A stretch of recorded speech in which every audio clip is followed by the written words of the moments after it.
Yeah, so today's coding challenge in the EPI book is, let's see, it's 4.4. Oops. 4.4. Find closest with the same weight.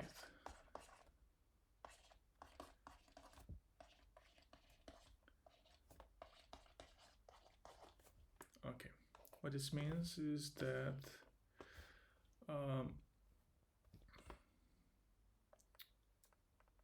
if we have, let's say, a function, so we have a function that accepts an integer, let's say 6, the return value is 5. What this means is that what we are interested in that this is decimal number, and if we look at the bits, let's say 4 to 1, and to construct the 6-bit integer, so we have 1, 4, 1, 2, and 0. So this is the bit representation, this is decimal. Okay, so what we can see, if we look at weight, we have 1, 2 bits, so the weight is 2. Here we have 1, 2, so it's the same weight, and the numbers are as close as possible, right? Okay, so one way of solving this is to go from right backwards, right? And just look at the last 2 bits. If they are not the same, what we do is just swap them and we get an answer. Okay, cool. So let's talk about time space complexity for this one. So for time, we can say that it's linear, so of n is number of bits in our case, and for space, we're not allocating any new memory, so it's constant, it's of 1. Okay, and for the implementation, so let's implement this.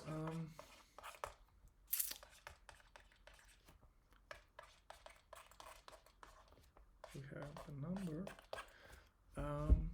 so we can assume that this number is 60 bits, 64 bits, right?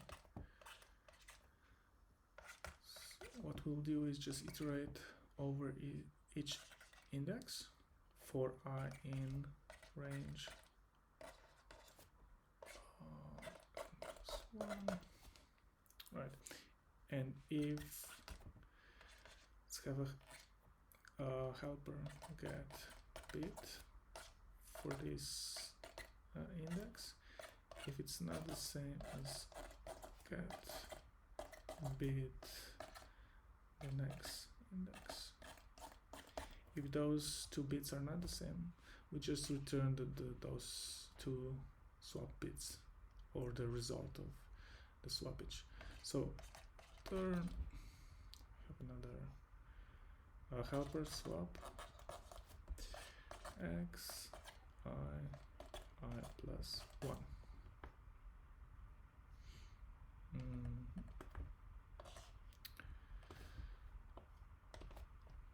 First helper,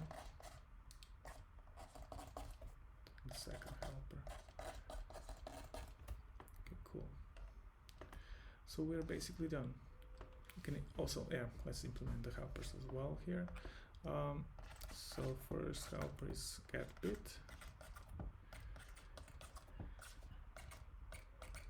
So how do I get the bit this index? It's pretty straightforward. We just shift by I, and if we end it by 1, we get a bit, right? Okay, so let's look at the example. Let's have 1 0 1 0 0, and let's look at this bit here, right? We shift it, so it's like this, and if we end it by 1, so 1 has zeros here, we get the results here. So in this case it's 0. if we had, say, 1, we would get the value of 1. Cool. Okay, so this is the first helper. The second is swap. So we have function signature is we have I and J. Okay.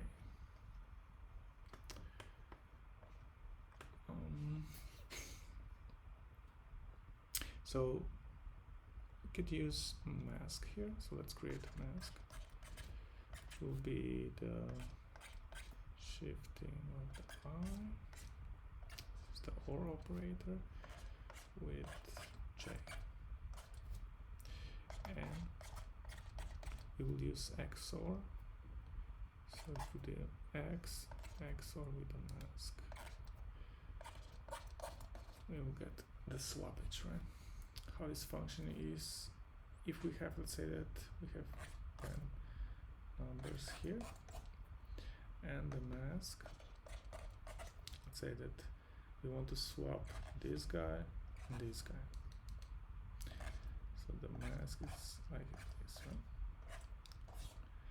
And if we XOR those two numbers, only the bits that have mask 1 will be flipped, right? Zeros will stay the same, right? So here the result is like 0 won't change anything, 1 will flip the number, so 1 1 XOR is 0, and then 1 1. Here we're going to basically flip 0, so it's 1, and then 1. So this is the result. Okay, cool. And this is our solution. Let's also implement this in code.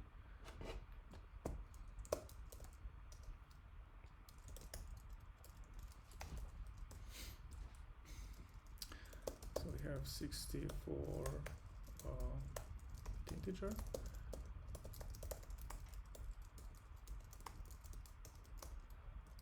If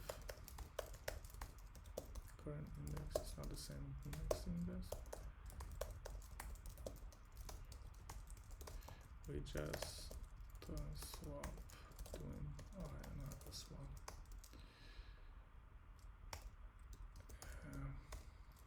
And then for the implementation of helpers, we just of course implement get bit, which is just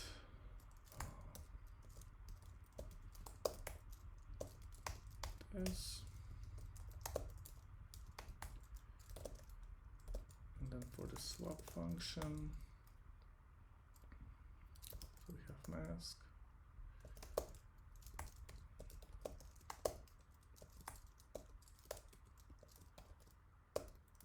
And then if we just return the XOR of mask,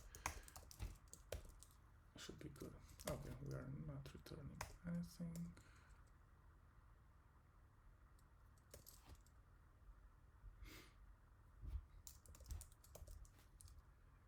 Okay, result is none.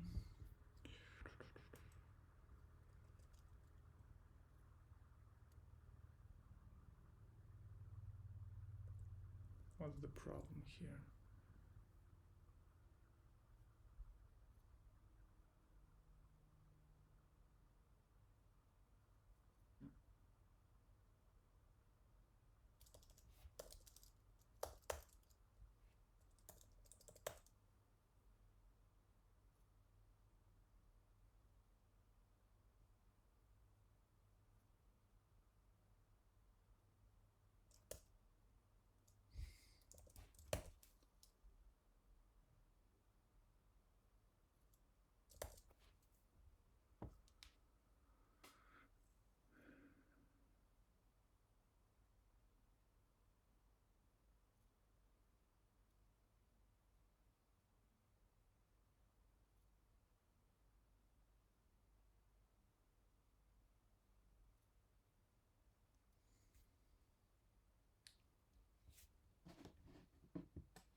So let's see, let's debug this. So we are here. We have n 60 power 4, we're going through each index, and if get big is not the same as this guy here. Oh, okay. So here's the problem. Okay, so yeah, I hope you learned something. I hope this explanation helped you, and see you in the next one.